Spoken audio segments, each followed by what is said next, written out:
Tudo bom? Continuando a nossa conversa sobre o sistema de esgotamento sanitário, hoje nós vamos falar do projeto da rede coletora de esgoto sanitário. Nós sabemos que essa unidade ela acaba tendo para o seu projeto duas normas. A norma mais utilizada é a NBR 9649 de 1986, que é o projeto de rede coletora de esgoto sanitário.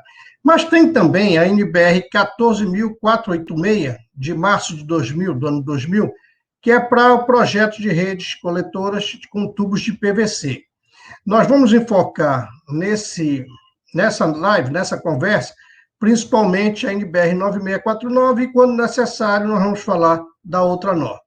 Essa norma, que é mais utilizada nos projetos, ela acaba chamando atenção para duas normas, a de instalações prediais de esgoto sanitário e para o estudo de concepção dos sistemas de esgoto sanitário. É importante observar que o projeto começa com o conhecimento da área. Qual a minha área de projeto? Quais são as minhas bacias de esgotamento? Quais são as minhas subbacias? Então, a delimitação da área de projeto é o passo inicial. Também é importante que se defina qual vai ser o período desse projeto, quais serão as etapas. Então, normalmente, o projeto da rede coletora pode ser feito para 20 anos. Então, se tem que se estabelecer a etapa inicial e essa etapa final para cada subbacia e para bacias que tenham desse projeto. É importante que se conheça a concepção, a localização, onde vai ficar a estação de tratamento, elevatórias, porque nós vamos ter que definir o caminhamento, o traçado dessa rede. Para isso, nós precisamos do levantamento planaltimétrico. Então, esse levantamento planaltimétrico, ele acaba subsidiando, trazendo elementos para o projetista, para fazer o melhor estudo do traçado dessa rede. É importante que se tenha a visão geral dessa área de projeto. Então, tem que se ter plantas em escala mínima de 1 para 10 mil, para se ter a visão do todo das bacias de esgotamento de interesse do projeto. E, no caso do levantamento planaltimétrico, precisamos ter esse levantamento em escala de 1 para 2 mil, com curva de nível de metro e metro e pontos cotados quando necessários, para que se possa ver a definir, de fato, o melhor traçado para essa rede. Então, conhecendo as cotas desse terreno, fica mais fácil, o arruamento também, fica mais fácil definir por onde vai ser o caminhamento, o traçado dessa rede coletora. E é importante nós observarmos que o terreno, essas cotas, as interferências, por exemplo, um corpo d'água, uma estação de metrô, elas vão interferir nesse traçado. E por isso nós temos que estudar várias alternativas, porque a melhor alternativa ela vai trazer para a gente como resposta menores profundidades dos coletores, e isso impacta no custo da obra. Então é importante que no projeto se tenham vários estudos de alternativas de traçado, várias alternativas sejam estudadas do traçado da rede, do melhor caminhamento dessa rede, com a finalidade de reduzir profundidade e, naturalmente, reduzir os custos construtivos e, posteriormente, as atividades de manutenção. É importante nós observarmos que nós temos singularidades, poço de visita ou tubo de inspeção e limpeza, que são secos, ou seja, nós vamos chamar de cabeceira. E também é importante que percebamos que uma singularidade ela pode ter mais de uma entrada, mas ela só tem uma saída. Então, o projeto de esgoto tem que observar isso. Não pode um projeto de uma singularidade sair esgoto para dois lados. Não. Pode entrar 1, 2, 3, mas só sai, a saída é só um coletor, um efluente. Bom, é fundamental se conheça naquela área, na subbacia ou na bacia de esgotamento, e na bacia de esgotamento também, mas primeiro por subbacia, qual é a vazão de esgoto sanitário nessa área de contribuição. Então, nós temos que saber quanto é esse valor no início do nosso projeto. E, para isso, para calcular essa produção de esgoto, nós temos essa expressão, que a vazão de esgoto vai ser a vazão domiciliar, mais a vazão industrial, mais a vazão de infiltração. Essa vazão de infiltração é aquela massa líquida que entra indevidamente nos coletores, que eu já vou falar um pouco sobre ela. E, como eu falei, início de plano, final de plano, se coloca essa expressão. É importante nós observarmos que os coeficientes, eles estão sendo, o K1 e K2, eles são multiplicados somente na vazão domiciliar, tá? Tem que se atentar para isso, e não multiplicar na expressão, no resultado dessa expressão, dessa soma. É somente na vazão domiciliar. E falando um pouco deles, na vazão domiciliar, nós temos uma população inicial, uma população final. Então, nós temos que conhecer qual é o prognóstico, qual é o estudo de crescimento dessa população. Nós temos o valor do consumo per capita de água inicial e final. E esse número muda de local para local. Tem local que é muito pouco, 120, tem local que é 250 litros por habitante dia. Normalmente, se usa na faixa de 180, 200, 220 litros por habitante dia. Tá? Já é um valor maior, até porque a quantidade de água vai sofrer uma redução. Para isso, nós usamos esse coeficiente de retorno. O que é esse coeficiente de retorno? Ele é um coeficiente que multiplica para aquela água, qual o percentual dessa água que entrou na residência que vai sair como esgoto. Usualmente se usa 0,80. O K1 se usa 1,2, mas pode usar um outro valor, 1,25, 1,30, desde que o projetista justifique. E o K2 também é usual nos projetos usar 1,5. Diferente de água, no início do plano se usa K2. Quando nós vamos dimensionar a água, se usa K1 aqui. Mas esgoto não, se usa um coeficiente maior, se usa 1,5. Já no final de plano, K1, se usa K1 vezes K2, que é igual ao dimensionamento do sistema de água, para final de plano. A vazão industrial, ela depende muito do tipo de indústria, do tipo de atividade, e nem sempre é fácil obter esse valor. Eu recomendo que os projetistas verifiquem nos licenciamentos que são solicitados e aprovados nas secretarias de meio ambiente, como também no cadastro da Federação das Indústrias. É importante observar que quando vai se fazer o licenciamento ambiental, o empreendimento diz, olha, em determinado período, meu efluente industrial vai ser tanto, vou aumentar minha produção, daqui a tantos anos, minha capacidade limite é tanto. Para ter esse trabalho da vazão industrial de início de plano e de final de plano.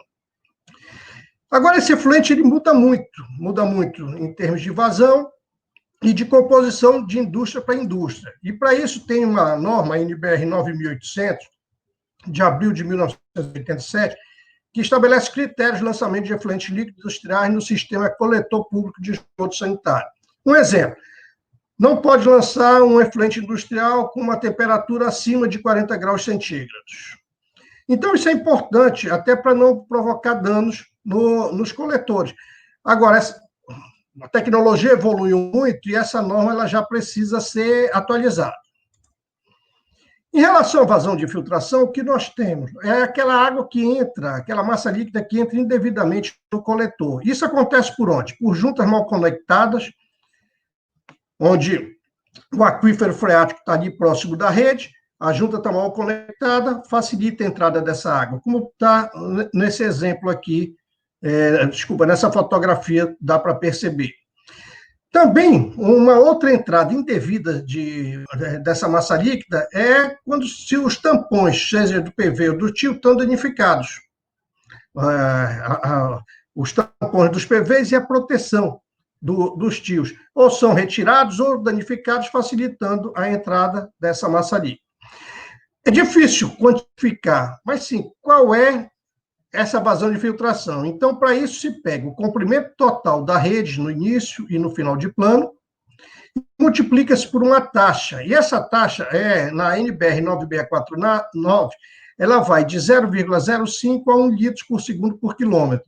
Então, nós temos que ter esse valor do comprimento total da rede já em quilômetro para facilitar esse corte, quilômetro por quilômetro, ficando só litros por segundo. Então, vai multiplicar essa taxa pelo comprimento total da rede no início e também no final de plano.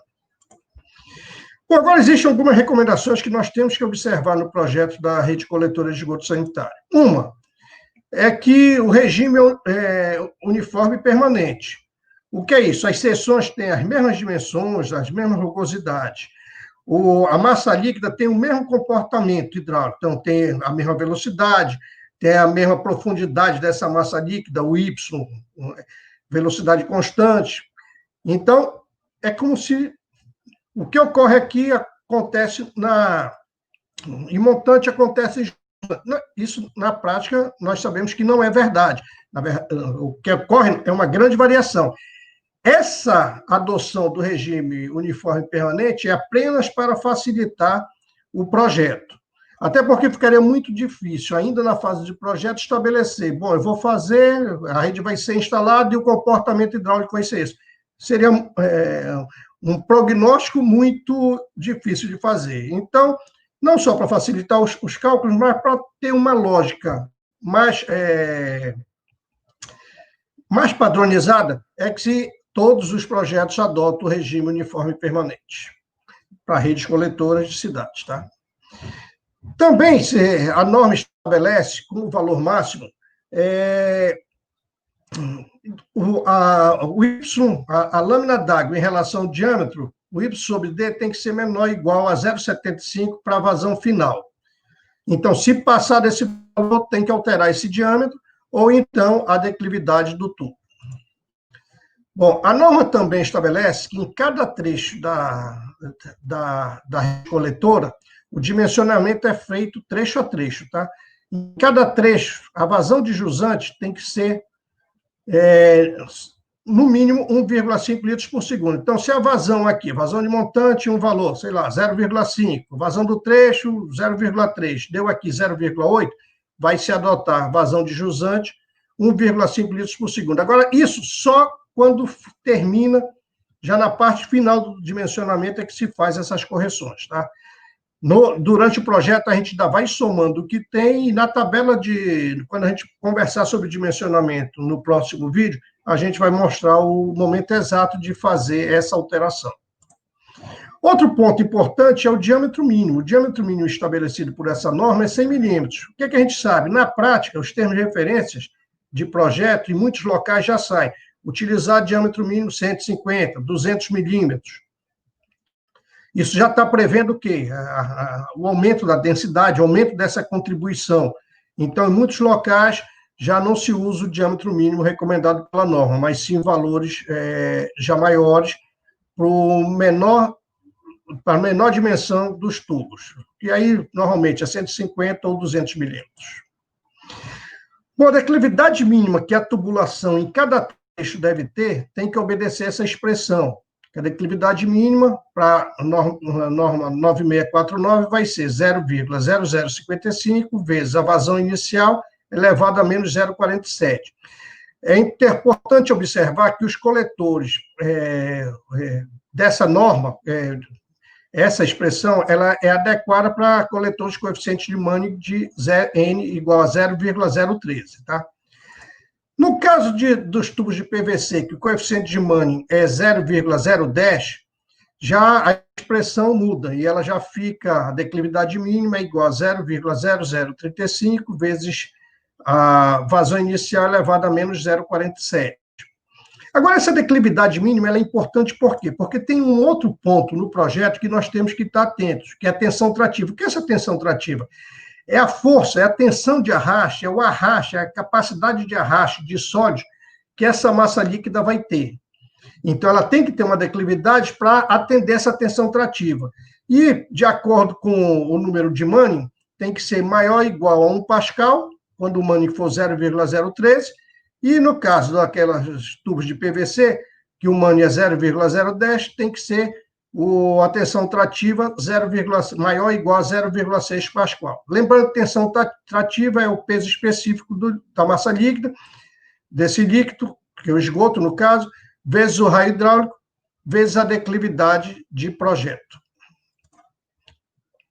Sempre que possível, é interessante que o coletor seja assentado, e aí isso é importante no estudo de traçado ser observado, de acordo com a declividade do terreno, para evitar grandes profundidades. Por exemplo, nessa primeira ilustração.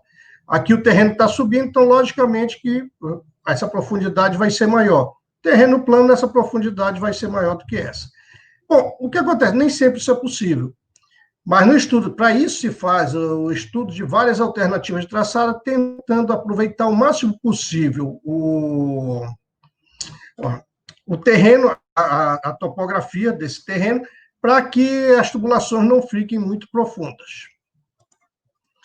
Bom, é importante nós observarmos também que a NBR 9649 ela traz duas considerações em relação à geratriz externa superior do tubo e em relação à geratriz interna inferior do tubo. A distância do terreno para a geratriz externa superior, nós chamamos de recobrimento. Então, é o que vai estar acima dessa tubulação de material para justamente evitar aqueles choques. E quando nós pegamos essa dimensão do terreno até a geratriz inferior interna do tubo, nós chamamos de profundidade. Lembrando que quando se faz o berço da vala, fica bem aqui já o material onde vai ser assentado esse tubo. Então, a gente trabalha com a geratriz inferior interna. Então, profundidade, diferença do nível entre a superfície do terreno e a geratriz inferior interna do coletor, recobrimento, diferença de nível entre a superfície do terreno e a geratriz superior externa do coletor. Isso é importante por quê? Porque quando se faz o projeto, nós temos que pensar na construção. E aí existem dois métodos que eu vou falar mais a pouco. Em relação ao recobrimento, a norma, a NBR 9649, ela fala que na via tem que ser maior ou igual a 0,90 e no passeio a 0,65.